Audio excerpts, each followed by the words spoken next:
Welcome back to day 6 of Podmas. I don't know about you, but December always feels like this strange mix of magic and noise. There's beauty everywhere, lights, warmth, ritual, but also a kind of mental fog that follows us around. And today, Elen and I wanted to sit with something that so many of us silently struggle with. Reclaiming your attention in a world that is constantly pulling it away. Not in a productivity way. Not in a fix-your-life way. Just understanding what's happening inside us when life feels too loud to enjoy. Yeah, because lately I've noticed something about myself. I can be sitting in a peaceful room, coffee, quiet, warm blanket, and still feel like I'm somewhere else entirely. Like my mind is running in 20 tabs I didn't even open. And that's why we wanted to talk about this today. Not to shame anyone for being distracted, but to understand why our attention feels hijacked and how we can gently take it back. All right, let's get into today's theme, why our attention feels so depleted. Because honestly, most of us think something is wrong with us. I can't focus. My brain is messy. I'm so distracted. But the truth is, we're living in a world designed to pull our attention away from ourselves. Yes, it's not a personal flaw. It's environmental. We're swimming in noise. Notifications, content, conversations, responsibilities, invisible pressure. And our brains were not built for this level of stimulation. Exactly. And people underestimate how biological this is. I read a study once that said our brains are wired to constantly scan for novelty, because thousands of years ago, novelty could mean danger or opportunity. Right. And today, novelty is everywhere. TikTok scrolls, a message popping up, a new email, a new headline. Our ancient brain sees every ping as something important, even if it's just someone sending a meme. So our attention isn't bad, it's overloaded. Like trying to read a book while sitting in the middle of a marketplace. Or like trying to meditate in a room with 10 TVs turned on. And here's something people don't always realize. Attention is energy. It's not unlimited. It drains just like physical strength. And that's why people feel tired even when they haven't done much. Their brain has been switching tabs all day, even if their body was still. Attention switching is one of the biggest causes of mental exhaustion. Every time we jump from one thing to another, the brain spends energy recalibrating. Psychologists call it switching cost. Yes, and we pay that cost hundreds of times a day. That's why sometimes you know this feeling. You walk into a room and forget why you went there. Or you open your phone for one thing and suddenly you're on a completely different app. Oh, the classic phone black hole. You open it to check the time. And 15 minutes later you're watching a cat baking cookies. Exactly. And then you feel guilty. Why am I like this? But the design is intentional. Our devices train our brains to expect quick hits of stimulation. And the sad part is, the more stimulation we get, the more stimulation we need just to feel normal. So the quiet moments, they feel uncomfortable. Silence feels unfamiliar. Stillness feels wrong. This is why presence feels so hard. Not because presence is complicated, but because our minds don't remember what it's like to rest. Yes. And I think this is where a lot of people confuse two things: being present and having no thoughts. Presence isn't emptiness. It's simply being where you are instead of mentally running a marathon. Beautifully said. And maybe that's why our attention feels so fragile. We're constantly dragged out of the current moment. Dragged by fear, by comparison, by noise, by the next thing, by the pressure to keep up, too. Everyone feels like they're behind in life, success, healing, everything. And that mental race consumes focus. So, if we put it simply, our attention feels depleted because we're overstimulated, overwhelmed, and constantly pulled away from ourselves long before we even start our day. Yes. And once you understand why, you stop blaming yourself and you start noticing the world's impact on your mind. Exactly. And awareness, real awareness, is always the first step toward reclaiming your attention. Before we go deeper, I think we have to talk about something that sits at the center of all this: dopamine. Not in the dramatic, internet misunderstood way, but in the literal psychological loop that keeps our attention scattered. Ah, the loop.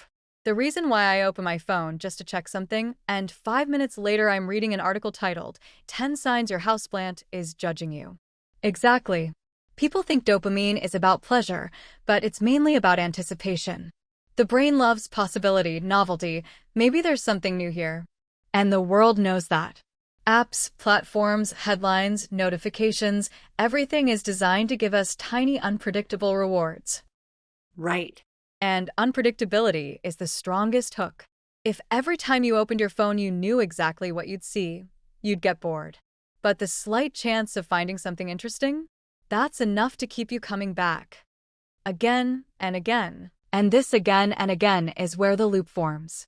A quick check, a hit of novelty, the brain says, do that again. And then we call it, I'm just tired, or I can't focus, when really, our brain is exhausted from micro-anticipation all day long. All day. Every scroll, every swipe, every notification, even the ones we ignore, silently taxes our attention. Do you know what I find interesting? We often say the world is getting louder, but it's not actually loud, it's fast. Everything demands immediate reaction, immediate emotion, immediate opinion, immediate outrage, immediate joy. And our nervous system was not built for this pace. Not at all. Psychologists call it cognitive acceleration, the brain being pushed to process information faster than it naturally should. And here's the thing. When the world speeds up, your ability to be present slows down. Because presence requires slowness. Dopamine requires speed. So we're constantly being pulled into a tempo that doesn't match our inner rhythm. Exactly. And that mismatch creates this feeling so many people describe as living but not absorbing anything. You experience things but they don't land. Like eating but never feeling full. Yes, because attention is digestion. If you're consuming too fast, nothing nourishes you. Nothing sticks. And that's why so many people feel like life is passing in a blur. They're not disconnected because they're broken. They're overstimulated to the point where presence becomes a luxury. Beautifully said. It's not a personal failure. It's environmental pressure. The world got louder, our dopamine system got more reactive, and somewhere inside all that noise, we lost the ability to hear ourselves, which is exactly why reclaiming attention isn't about discipline. It's about learning to live at a human pace again. You know, one thing I've noticed, especially in the last few years, is that even though life is louder than ever, people feel emptier than ever. Almost like the more stimulation we add, the less alive we feel. Yes. And it sounds paradoxical, right? You'd think more input means more excitement, more life, more energy. But the brain doesn't work that way. When everything is loud, eventually nothing lands. Exactly. It's like emotional static. Everything buzzing at once, so you can't focus on anything. And I think this is where a lot of people get confused. They think emptiness means something is wrong with them, when actually, they're just overstimulated. Let me give the simple psychology behind it. Your brain has a limited signal capacity. When too many signals enter at once, notifications, voices, messages, thoughts, worries, your brain starts prioritizing survival over presence. You move into this muted internal state. You stop feeling the small things. And I think people feel that every day. Like, you watch a movie but you don't feel it. You talk to someone but you're half floating. You finish a task but it feels flat. It's not depression. You're just overstimulated and emotionally drained. Yes, and the emptiness is basically your brain saying, I'm overloaded. I need silence to feel again. And the signs, they're subtle, but once you know them, you recognize them immediately. Let's name a few so listeners can check in with themselves. Signs you're drowning in mental noise. Number 1, you feel tired, but not physically, mentally foggy. You didn't do much, but your brain is exhausted because it's been filtering too much stimulation. Number 2, nothing excites you. Even things you normally enjoy feel muted. That's overstimulation, not lack of passion. Number 3, you scroll without knowing why. Your thumb moves, but your mind is empty. It's a sign you're disconnected from your inner world. Number 4, conversations feel heavy. Not because they're deep, but because you barely have the bandwidth to listen. Number 5, my personal favorite because it's so real. You crave silence but fear it at the same time. You want to rest, but you're terrified of what your mind might say if everything goes quiet. And overstimulation creates this illusion that life is slipping past you. You're busy but not fulfilled. You're connected but not present. You're doing everything but experiencing nothing. And that's why the emptiness shows up. Not because you don't have enough in your life, but because you don't have enough space in your life. Beautifully said. And honestly, that's what we're trying to explore today. Not the big dramatic fixes, but the tiny shifts that bring you back into the room with your own life. Because the moment you regain even a little presence, colors feel brighter, music hits deeper, conversations feel alive again. Exactly. And maybe that's the real opposite of emptiness. Not more stimulation, but more awareness. Okay, let's get practical. We've talked about the why, now let's talk about the how. Because attention isn't something you magically wake up with. It's something you train, nurture, and protect like a muscle. Yes, and most of us treat our attention like it's unlimited. Like we can give it to every notification, every request, every distraction, and somehow have energy left for ourselves. But it doesn't work that way. So, here's the first thing, and it's surprisingly simple. 1. Create quiet pockets in your day. Not a whole morning. Not a journaling retreat. Just 5 minutes where you're not consuming anything. No phone. No scrolling. No input. 5 minutes sounds almost too easy, but it's actually a reset for your nervous system. Think of it like rinsing your mind with clean water. Whenever I do it, even if I'm in the kitchen, even if I'm standing by a window, I feel this tiny settling inside me. It's like my brain finally exhales. Exactly. And when your nervous system settles, your attention becomes clearer automatically. Can we talk about microleaks? Because people imagine attention is stolen in big, dramatic moments. But honestly, it's the tiny things that drain you. Checking your phone out of boredom. Opening 12 tabs when you only needed one. Jumping between tasks every 2 minutes. Yes, those little, let me just, moments. They chip away at your focus more than you realize. A simple fix? Finish the thing you're doing before starting another. It sounds basic, but it's revolutionary when you practice it. Let's be honest. Most of us expect our attention to be calm even though our environment looks like a digital tornado. Right. So choose one place that becomes your clear space. A desk. A corner. Even just a chair. When your eyes land somewhere clean, your mind naturally follows. And this doesn't require a Pinterest lifestyle. It's literally, remove 3 things from the space you use the most. 3. Your brain will thank you. Multitasking is a lie. Your brain is switching rapidly, and every switch costs energy. So here's what we do. Eat your food, just to eat. Walk, just to walk. Listen, just to listen. Yes. You don't need a meditation app. Just choose to be where your body already is.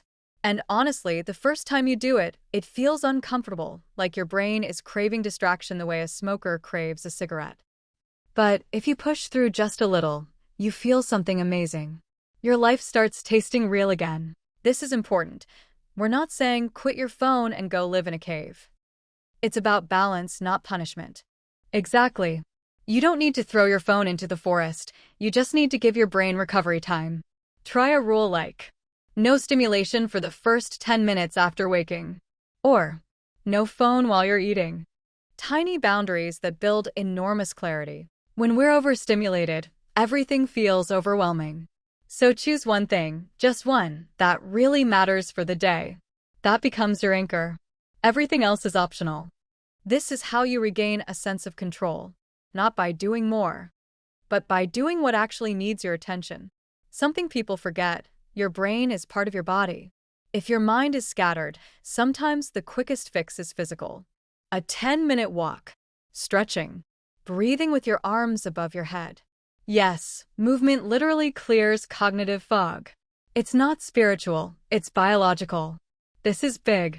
Our attention is scattered partly because our days have no clear beginning and no clear ending. Pick a ritual that tells your brain, we're done for today. A short shower, closing your laptop and placing it in a drawer, lighting a candle, folding a blanket.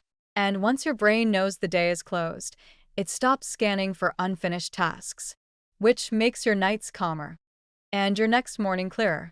None of these steps are dramatic. They're small, gentle, doable, but together, they feel like reclaiming little pieces of yourself, like gathering your attention back into your own hands instead of giving it away to everything around you. Exactly. This is how you start feeling present again, not by running away from the world, but by learning how to live in it without losing yourself. So, wherever you are right now, walking, cleaning, driving, lying in bed, take this as a tiny permission slip to just be here. Not in the next notification. Not in tomorrow's list. Not in the version of yourself you're trying to catch up with. Just here. And remember, attention isn't something you win back by force. It comes home when it feels safe. When you stop treating yourself like a machine. When you invite quiet instead of demanding it. This month is already noisy enough. December always is. But in the middle of all that buzz, there's room for pockets of presence. Tiny ones. Seconds. Moments. The kind you don't notice until they soften you from the inside. Try to give yourself one moment today, even 10 seconds where you're not scrolling, performing, comparing, or rushing. Just breathing. You'd be surprised how quickly life feels less overwhelming when you finally let your attention rest. Thank you for spending your attention with us today. It means more than you know. We'll be back tomorrow with another December conversation. Another gentle pause in a world that keeps getting louder. Until then, slow down a little. Look up once.